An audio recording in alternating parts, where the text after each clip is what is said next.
Madam Sharon, nandito ako sa bahay. Ayan, nagpupusti na si Kuya.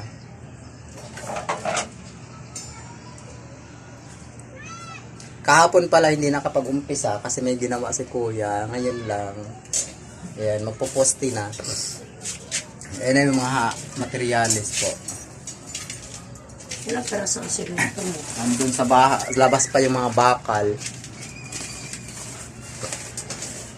Ayun, makikita mo yung ilog na yun yung ano. Pero, masasaraduhan kasi yan. Kasi pag nandyan, bukas yan, mag-aano yung mga aso, tatalon. Lalo na si Taal.